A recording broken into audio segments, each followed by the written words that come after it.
We bring you back to ringside at the Mandalay Bay Hotel, which over the course of the past couple of years has become home to some of the biggest fights in the sport, including, of course, Felix Trinidad versus Oscar De La Hoya. Fernando Vargas got his huge win over Ike Quartey earlier this year to vault to superstar status. He'll be trying to protect and enhance that status when we see him come into the ring in just a little bit. But while we're here in Las Vegas this week, we'd be remiss if we didn't take a moment to look back with sorrow on the passing of one of the sport's better-known referees here in Las Vegas this past week. 33-year-old Mitch Halpern had grown as a referee in recent years and had been the third man in the ring for some of the biggest events to have taken place here in Nevada, including, as you see there, the second fight between Evander Holyfield and Lennox Lewis, including, as you see there, Oscar De La Hoya's pitched battle with Ike Quartey a couple of years ago. And earlier this week, apparently beset by personal problems, Mitch Halpern, for reasons we'll never fully understand, took his own life. So it is with great sadness that we comment now on the passing of Mitch Halpern. Larry?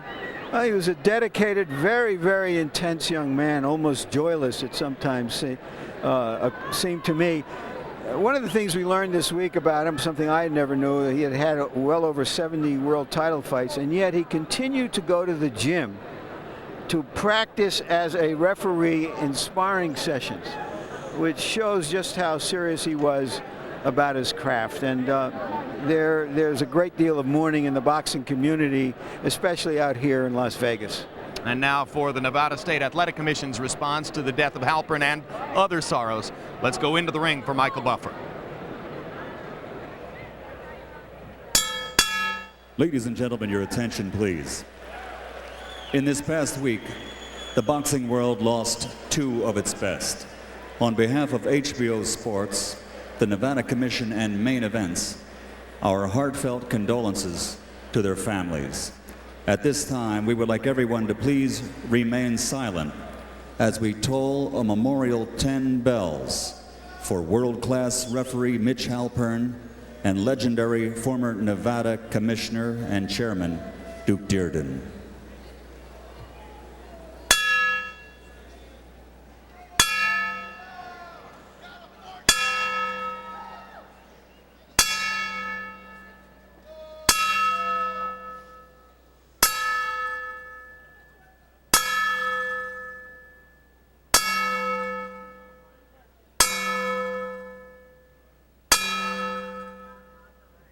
May they rest in peace. Thank you, ladies and gentlemen.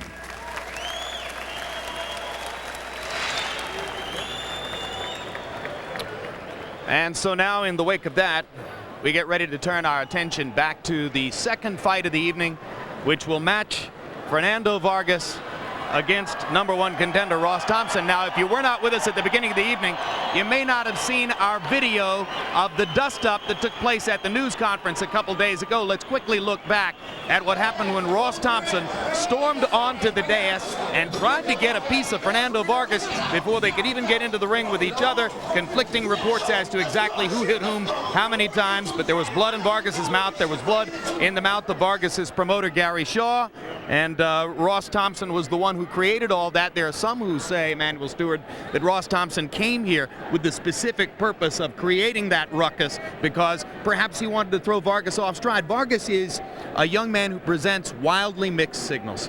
He's had tremendous difficulty with his life outside the ring. He's facing a felony assault charge presently unresolved in his hometown of Oxnard, California. But in the ring, he's been unbelievably controlled and calm for a fighter of 21, 22 years old. So which one, Emmanuel, is the real Fernando Vargas? Both are the real Fernando Vargas.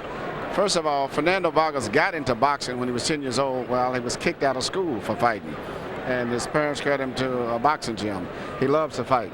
And both he and Ross Thompson come in the backgrounds of being street guys, so to say. But I've been with Fernando when he trained up at the Big Bear Crunk Gym. And he's a very, very tough kid when he's not in the gym. Okay? And when he's boxing, he's one of the most disciplined boxers I've ever saw. In fact, probably in professional boxing today, he's probably the most disciplined boxer. That includes all of the veteran fighters. Very patient, but outside of the ring, he does have a wild streak. Answer, of course, is keep him in the ring, and that's exactly what Ross Thompson wants to do when he gets in there with Vargas tonight. Larry, when this match was made, Thompson immediately began making obstreperous noise from his home in Buffalo and created so many instant headlines with his animosity toward Vargas that Vargas asked of some reporters, just exactly who is this guy anyway? And it's not a bad question. Who is this guy? He's an unknown underdog who, let's face the reality of it, has transfused some blood into what otherwise seemed like a lifeless exercise about to happen. An unusual young man in that in his background, some of which we'll go into later, but he's changed the question of the fight from how did this guy get here? Who made him a mandatory challenger? To he said, what? He said Vargas is a bum, an ordinary fighter, overhyped. I guarantee a victory over him, which goaded Vargas into replying, he's a crackhead, and brought this counter punch. I'll crack him in the head. One of those uplifting street dialogues. Jim, it's a pretty good idea now for Thompson to have some bark to go with all that, or some bite, excuse me, to go with all of that bark. Yeah, and we'll see if he does as we get ready for the tail of the tape between Fernando Vargas and Ross Thompson. And you can see that Vargas remains one of the youngest champions in the sport at 22 years old, 5 years younger than Thompson. Vargas with an inch advantage in height, 3 inches of advantage in reach. They both struggled yesterday to make weight. Thompson had to take extra time after the weigh-in to go to a steam room and lose weight to get down under 154. And look at that. He's put on 20 pounds almost since the weigh-in yesterday. Vargas coming up to 163. I can't believe Ross Thompson's going to get into the ring at 173 pounds, a light heavyweight tonight, fighting in the junior middleweight division. Rules of the bout with our unofficial ringside scorer, Harold Letterman. The ferocious Fernando Vargas-Ross Thompson fight is scheduled for 12 rounds using the unified rules of the Association of Boxing Commissions. There is no standing 8 count, no 3 knockdown rule. Only the referee can stop the fight, and you cannot be saved by the bell in any round, including the 12th and final round. Jim. All right, Harold. Now, Ross Thompson will not be able to pick a fight with Vargas before the opening bell here unless he wants to do it as Vargas comes into the ring. He can't walk in here like he walked onto the dais yesterday or 2 days ago and go striding right up to Vargas to make business. Ladies and gentlemen, introducing Ross Thompson. It's the boss, baby, with the best of boss. Slept on us, came west to rap for ball. Emmanuel, what does it say to you when a fighter puts on 20 pounds overnight?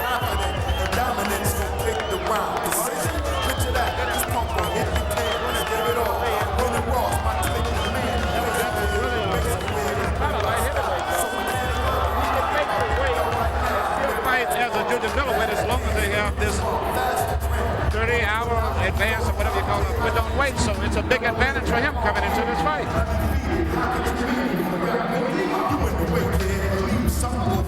Thompson is one of 4 fighting brothers who were introduced to boxing by their father long ago. He fought as an amateur at 9 years old, eventually had a win over David Reed in the amateurs when Reed was a much younger fighter. 2 of his older brothers who were boxers were killed in separate incidents 12 years ago. He has great sorrow over that, as well as over the death of his father at only age 52. And Ross Thompson sees his battle tonight as an emotional crusade on the part of all the boxers in his family. I don't think there's any doubt about that, Jim, that somehow this is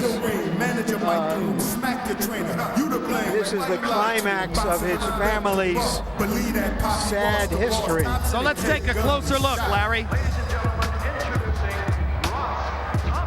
We were all supposed to be champions, he said, in an almost painful way to us yesterday. And now he's the only one left who's boxing. And so he added that this night is for all of the family who had hoped one day to make it big in this game. Ross Thompson waits in the ring for a Fernando Vargas who will enter the ring weighing, according to the scales tonight, 10 pounds less than Thompson. And Vargas is no scrawny junior middleweight. Now, in recent fights, Fernando Vargas has been experimenting with theatrical entrances. We call this the nazification of the sport, and he is a participant in it. So I'm told there'll be trumpets, and there will be rap music, and as you can see, there's a lot of smoke. But he is not smoke and mirrors. He is real. He's waiting for the trumpets to play right now before he'll enter. So somebody cue the trumpets. Meanwhile, Jim, he has promised to torture and then knock out Thompson tonight. Right now he's upset because the walk-in isn't happening exactly the way he wanted it to.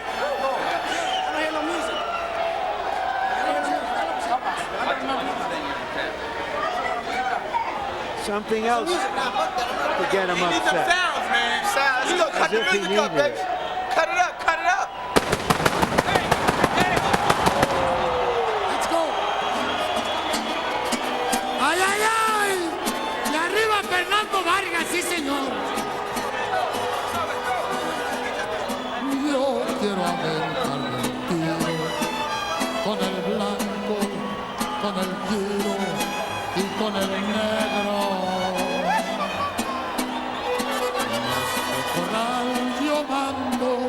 No se metan con lo mío.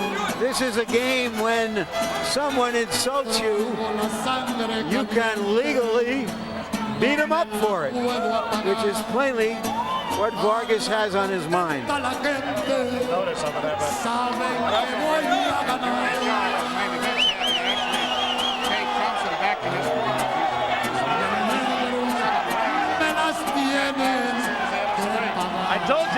I told you he's got a fight on his mind before the opening bell. Y traigo la sangre caliente, sí, señor. Y ahí viene Fernando Vargas, nada más. Hoy me reclamaron porque vine a verte. No quieren que vuelva por aquí, nada más. Dicen que si vuelvo encontraré la muerte. The man with the black skull cap on at the head of Vargas's entourage is world lightweight champion, or junior welterweight champion, I should say, Zab Judah. Zab Judah dominating the screen right at this moment. They were teammates at the Olympics. And you can see Mike Tyson behind Vargas at Fernando's right shoulder. Tyson apparently with his left hand on Vargas's left shoulder. So now Vargas breaks away from the entourage and comes into the ring. And let's take a closer look at one of the spectacular young champions in boxing. Just 22 years old, this is already his 5th title defense. But 2 of his last 3 fights have gone the distance, and the other one 11 rounds after a string of knockouts.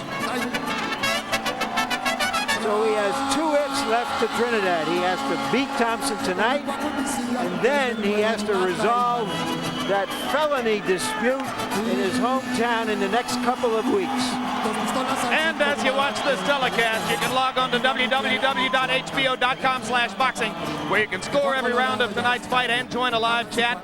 Also listen to the live streamed trainer audio from last weekend's wild title fight between Prince Nassim Hamed and Augie Sanchez of Las Vegas. Our newest feature captured all the poignancy and drama from that night. So log on and hear it for yourself. Let's go to Michael Buffer for the official introductions.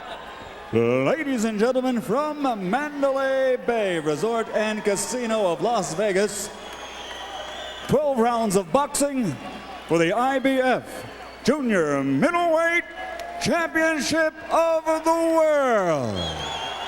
Presented by Main Events and Miller Lite in association with HBO Sports. Sanctioned by the Nevada State Athletic Commission, Chairman Dr. Elias Ghanem, Commissioners Amy Ayub, Glenn Carano, Dr. Flip Omansky, and Dr. Luther Mack, Executive Director Mark Ratner. The 3 judges at ringside scoring this bout on the 10-point system will be Dr. Ruben Garcia, Shot Jampa, and Jerry Roth. And when the bell rings, your referee in charge of the action, Joe Cortez. And now, ladies and gentlemen, from Mandalay Bay Resort Casino of Las Vegas, for the thousands in attendance and the millions watching around the world, this one's for Mitch and Duke. Let's get ready to rumble!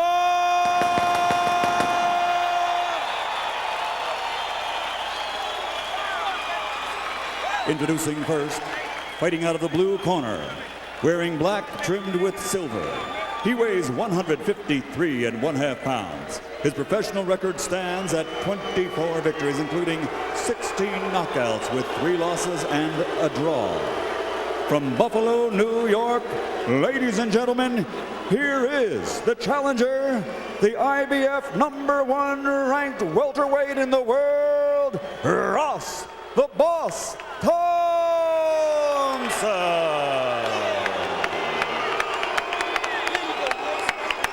And his opponent across the ring, fighting out of the red corner, wearing black, trimmed with white Aztec calendar, weighing in at 153 pounds. This 1996 Olympic team member has a perfect professional record consisting of 19 bouts, 19 victories, including 17 knockouts, and he is recognized pound for pound among the best in the world today.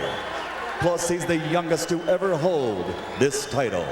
Ladies and gentlemen, from La Colonia Boxing Gym in Oxnard, California, presenting the reigning and defending undefeated IBF Junior Middleweight Champion of the World, the Aztec Warrior Ferocious, Fernando Vargas.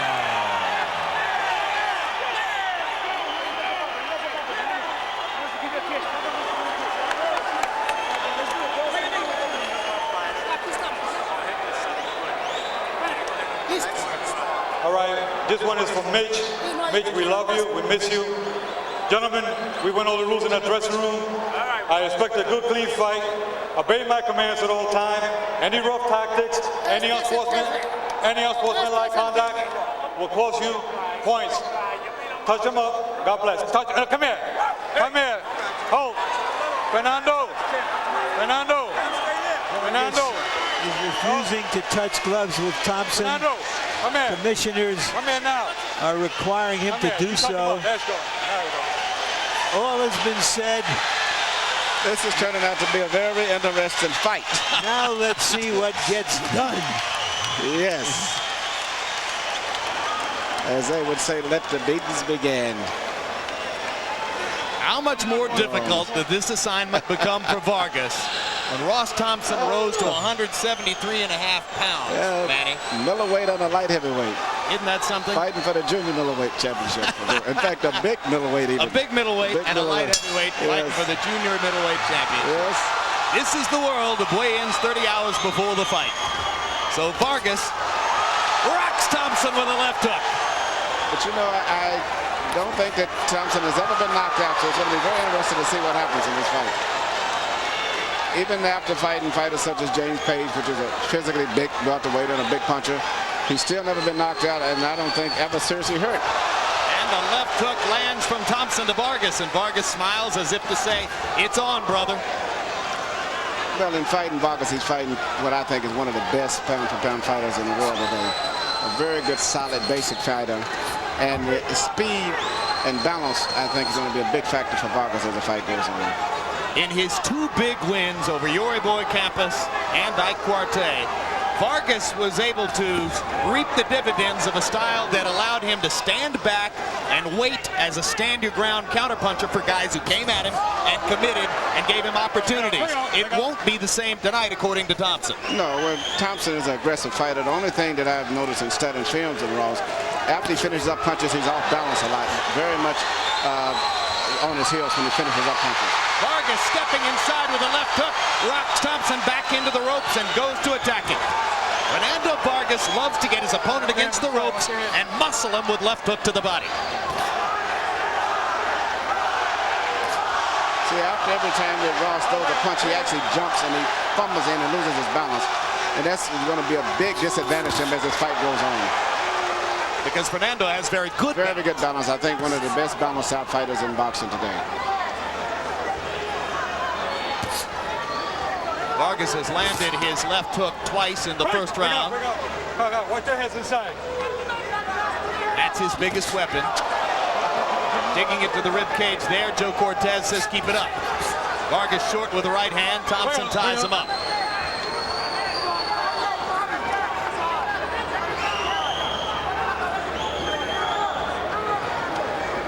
Even motivated as he is by anger, Vargas doesn't storm his opponent. Nope, he's fighting a very patient fight. Shows his basic patience. And I have to give credit to Thompson. Thompson is fighting a very good fight. At this point, it's almost tit for tat.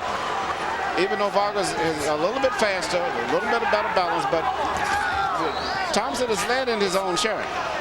Thompson digging away with right hands to Vargas's body as Fernando leans in.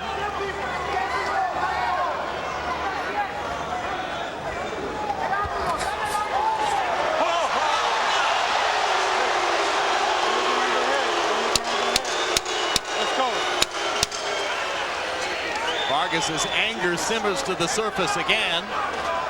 If Thompson's goal, Fernando wild-eyed with fury, he's accomplished that. And as we go to Vargas's corner, where trainer Eduardo Garcia speaks Spanish, our interpreter is Ray Torres. All right, very calm. You got to work that left hand. Don't get overexcited. Be cool. You got to keep working with that left jab. He's a son of a gun. He's going to get it. Then go with your stuff. Now, the head's going to move, his body ain't going to move. Don't be afraid to tap around that body. You box very, very well. Very, very well. Just do that, feint him. Do what you're doing it fine. Couple of left hands by Vargas in that round indicated the edge he has in quickness. Both occasions came away clean. And oftentimes, just because Ross has such bad balance when he exchanges, it may look like he's being hurt because he falls off balance when he, in all actuality, isn't.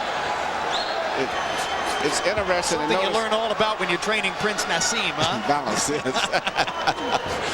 It's interesting that the punch that was missing, to me, seemingly in the first round, was the left jab. No one was jabbing. Everyone was going for the knockout of each blow. And this round, Ross has come out and started to box a little bit. Thompson landing a couple of right hands to the body. Once again, Ross Thompson leaping in to throw punches. Suddenly from being a fight that really didn't appear on paper to be an interesting fight, this has turned out to be a very interesting and exciting fight. They trade left hooks, and again, Thompson lunges forward, and Vargas taps him with his right. Thompson is basically trying to get, from what I see so far, Vargas to do the leading. And Vargas is trying to make him do the leading. But I've studied the films of Thompson. Thompson is pretty much a guy who pretty much sets the tone. He doesn't wait too much of the room. He's going to be, I think, more aggressive in the fight. Good right hand to the body by Vargas as Thompson once again was off balance, having fired while leaping in. Vargas is taking his opportunities as they come when Thompson chooses to engage. Only Thompson has really begun to try to work the jab at all. And there he lands a straight right hand over the top on Vargas. This is turning out to be a very good fight. Definitely not a 30-to-1 fight the way that some of the odd makers have made it. That's right. You know, when you consider that both guys had good amateur backgrounds, Thompson himself had, I think, about 90 fights, was 3 times national amateur champion, and he started boxing when he was about 9 years old. The biggest disadvantage he's got probably is his inactivity level. Well, Thompson's losses were to Obakar, outstanding fighter. You've seen him against Oscar De La Hoya and others, and that fight went the distance. Another loss was to James Page, who won a welterweight title, hard puncher, good fighter, and that fight went the distance. Another loss was to Adrian Stone, who has been a contender, and were it not for a bad loss against Vernon Forrest, would still be ranked as a contender. So Thompson's pedigree, even in the pros, isn't all that bad. That's correct. And you know, you really can see the difference between the 10 pounds in weight.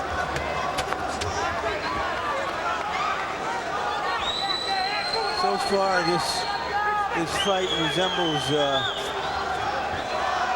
American tests for anti-missile weapons. There are more misses than hits. With bad intentions, though.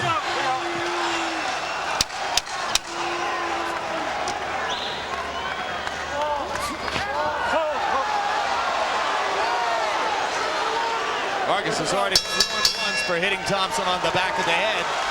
Came close to doing it again. On Tuesday, September 12, Real Sports with Brian Gumbel returns. Among the stories, a look at controversial gymnastics guru Bella Caroli, the leader of the United States women's team in Sydney, who's on a quest to recapture the magic of the Atlanta Games. Also, an investigation into Sammy Sosa's charity foundation, which is being scrutinized now for mismanagement of donations.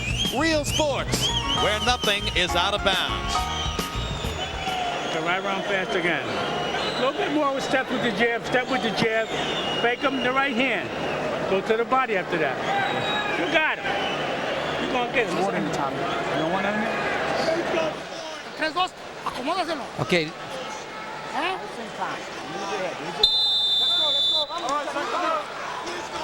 Seconds out.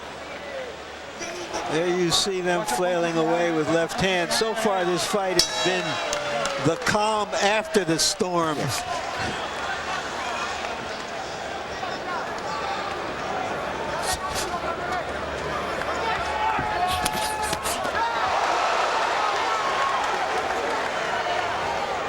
Through round two, Vargas throwing punches sparingly. He's only thrown a total of 64 punches through 2 rounds, landing 26. Thompson throwing 81 punches through 2 rounds, landing 15. Those are CompuBox numbers. Remember, this is the same Fernando Vargas who, in beating Quartet, threw more than 90 punches in the 11th round and came back with nearly 100 in the 12th. So he's a high-activity fighter when he's on. But he's not boxing, and I think he's gotten too wrapped up in the hype and it's his desire to knock out Thompson that he's not even boxing. He's basically just fighting punch for punch. And in all honesty, for what I can see, I don't know what the scorecards are showing, Thompson is holding his own.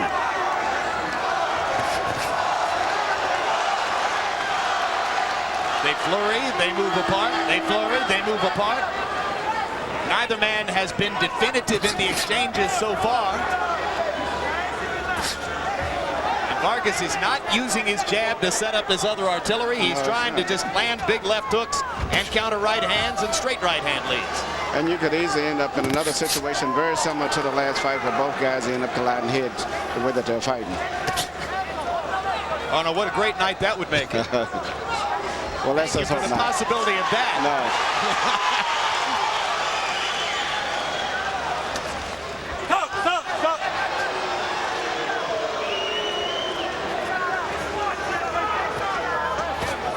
The action stays slow like this, the booing will begin in about the 6th or the 7th. Crowd here is profoundly pro-Vargas. You know, I wonder what it feels like for Ross Thompson to be in a fight like this, not only with a pro-Vargas crowd, the promoter is Vargas' people. He's led into the ring by Zab Judah, one of the star young fighters. Coming up. Also, Mike Tyson is also leading Vargas into the ring. So already, Vargas has been goaded into losing a point. Yep, Joe Cortez penalizing Vargas a point right there. For holding and hitting or for hitting behind the head? For hitting behind the head. Yeah, I think that's right. Vargas needs to settle down and take his time and needs to box more. He's too emotional about it. There it is. Puts a left-right combination together just the way you're supposed to. And Thompson goes in. He should box. Absolutely right. That's boxing. That was a combination. And Thompson grabs and holds as Vargas does damage along the ropes.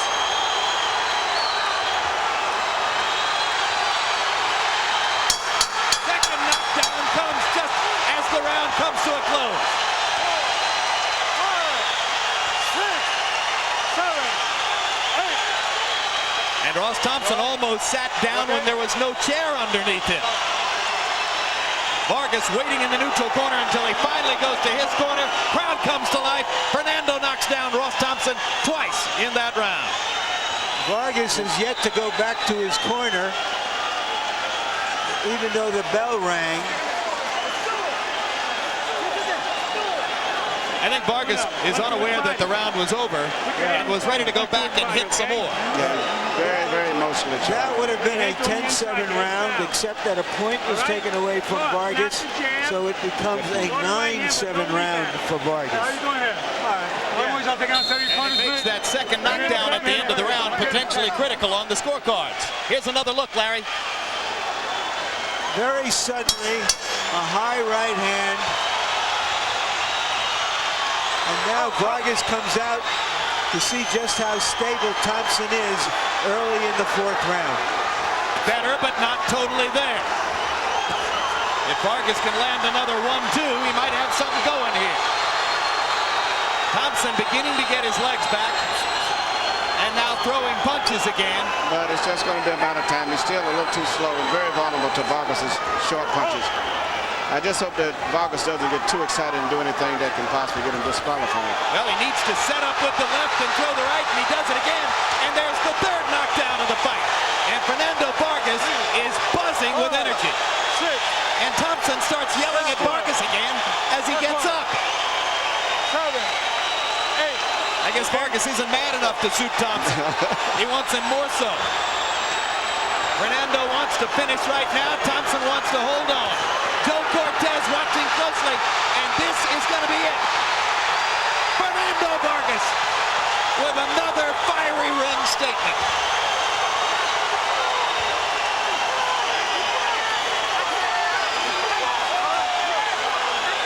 Vargas knocks out a fighter who outweighed him by 10 pounds coming into the ring. That was a very impressive knockout to me. A beautiful short combination, very little distance. And he and Felix Trinidad is going to be one good fight. I'm not sure he's satisfied to knock Thompson out once. He wants to go back and knock him out again a second time. What he's yelling at him is, who's a bum now? Who's a bum now?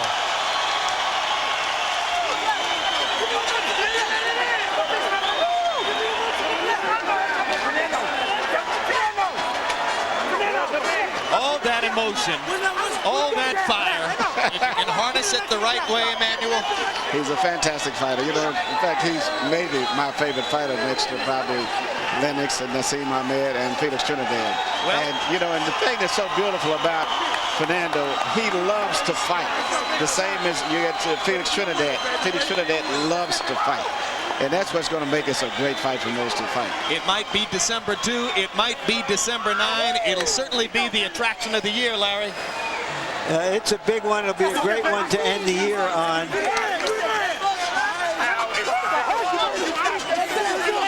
And instead of just becoming a routine victory, this one will launch him toward Trinidad, because now in round 3, we're showing you one of the knockdowns in round 3 first, so that you can catch that again.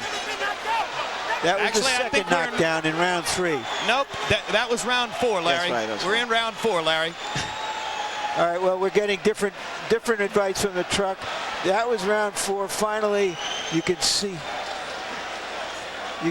Thompson submitting with his blinking eyelids. Vargas taunting him now.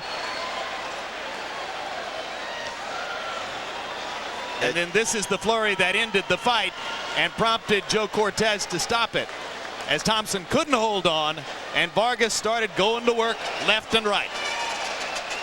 Even though Thompson was not physically able to compete any longer, he still was mentally and emotionally still very upset and still fighting back, but he just couldn't fight back physically.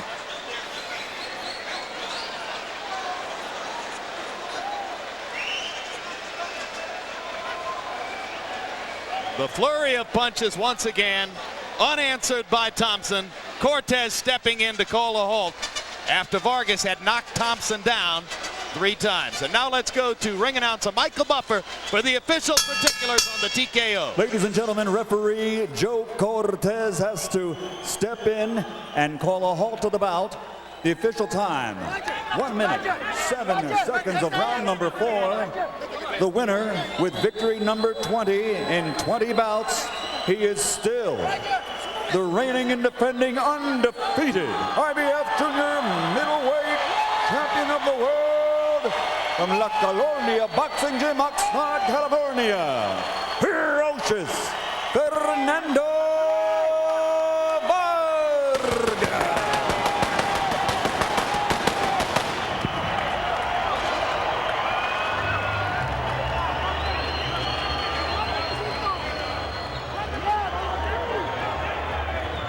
Final CompuBox numbers, and you can see that Fernando Vargas more than doubled Ross Thompson in punches landed. Only threw 106, so he landed at a connect rate of 49%. In retrospect, a very patient performance by a fighter who's capable of throwing upward of 90 punches around when he's engaged in a fluid give and take. Here, they fought in flurries, and Vargas made the most of it. Let's go to Larry Merchant in the ring. Thank you very much, Jim. Congratulations, Fernando. This had the look of a routine tune-up going into the biggest fight of your life in December with Trinidad. What did it become for you? Well, you know, definitely that's what it was. You know, Ross Thompson said a lot of things. Got me pretty pissed off outside the ring. But I've told you before, I've never lost my head inside the ring. I'm not saying it outside the ring that I haven't. But inside the ring, I've always been able to keep my cool. The early rounds, what did you see? What were you confronted with? Did you think you would get to him that quickly, because he seemed to not want to get into any real exchanges with you? I know Ross Thompson's never been knocked out, never been down. I think that shows what type of junior middleweight I am. For your information, did you know that he came into the ring weighing 173 pounds? No, I didn't.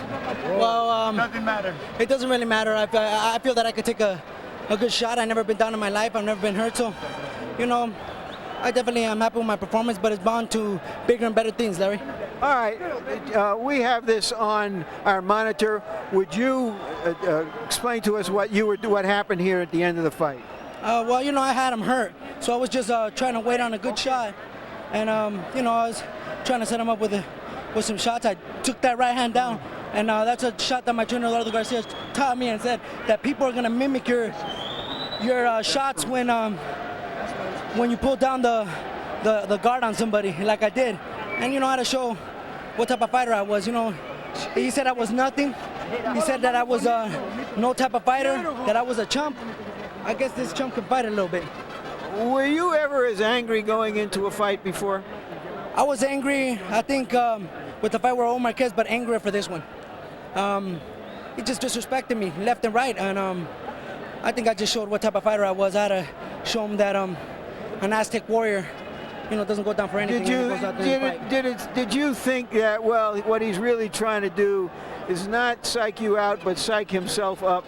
I think he was definitely trying to psych himself up, but I know that I fought the best and the hardest fighters in my division, Larry, and I will not duck anyone. At the end of my career, I want to say to myself, Fernando, I'm content. Am I content with my career? I'm going to say to myself, I am, because I fought everybody. Now we're moving on to bigger and better things, and I think you know what I mean, Larry. All right, talk for a moment about Felix Trinidad. You guys are pals? You know what? I met Felix Trinidad as a kid. As a kid, I was just an amateur, and he was the nicest guy in the world. And I think he's a great human being. And I think that in the ring, there's no friends. In the ring, when we fight, you're gonna see 2 lions fighting over 2 stakes. And that stake is this belt and his belt.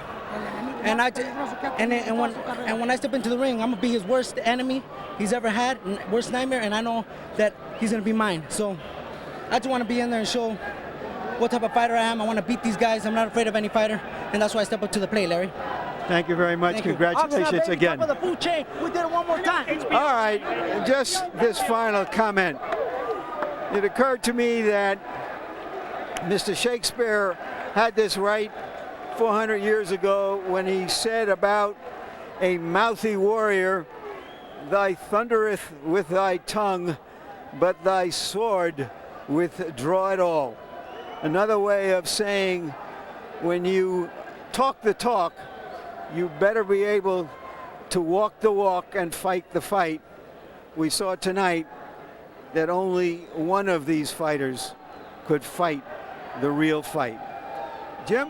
All right, Larry, let's take a quick look at how the judges scored the first 3 rounds. Judge Garcia gave 8 points to Ross Thompson in round 3. The other 2 judges both giving only 7 points to Ross Thompson in round 3, as was the norm. All 3 judges found Thompson winning a round, thus Vargas's small margins after 3 rounds en route to a 4th round TKO. But this is behind us. Let's start the 3.5-month build-up now to what might be the fight of the year between Fernando Vargas and Felix Trinidad. Manny, the way I see it, Trinidad is a hard puncher with both hands, slow starter, but maybe a harder puncher than Fernando. Fernando is more fluid, moves better in the ring, it seems to me. How do you see the fight? What kind of a battle should it be? It's a very interesting fight because it pits my 2 favorite fighters in that weight area together. And what makes it interesting, not only that both guys are good fighters, but they both love to fight. You know, I think these are guys that even if the money wasn't even involved, they would love to fight each other. But also, it's such spirit and high emotions are going to be involved in the fight. I see the fight basically normally and everything else going towards Trinidad. Then you think for a moment, you know, Trinidad is a little shaky early in the fights when he starts off. Fernando Vargas is very dangerous at all times, and it's going to be very interesting to see what happens the first 5 rounds of the fight. But right now, I'm like right down the middle, but it's going to be a very explosive fight with a lot of emotions involved, the Mexican-Puerto Rican rivalry, the this to that, and you got Vargas with this personal thing against Oscar De La Hoya, where he's going to do what Oscar didn't do and all of that. He's not going to be a running Mexican and all of that, so it's going to be a great, exciting fight. One final thing. I thought when Vargas's Olympic classmate David Reed fought Trinidad that he was physically ready for Felix, but not mentally ready for him. This is a different thing, right? Fernando Vargas is a legitimate junior middleweight. In fact, I'm really concerned about him even holding the middleweight, junior middleweight.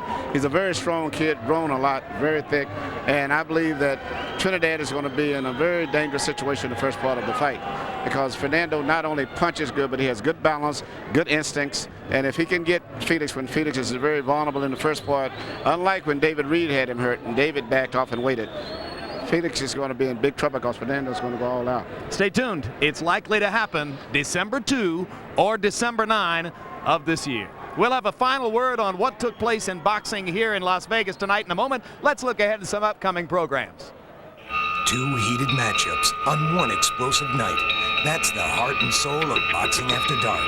Now gutsy former champ Kevin Kelly, who burns for another crown, and dynamic undefeated champion Eric Morales battle at fever pitch for the world featherweight title. Plus, unbeaten junior lightweight title holder Diego Corrales dances with the devil as he defends against the blazing fury of Angel El Diablo Manfredi. It all happens live Saturday, September 2nd.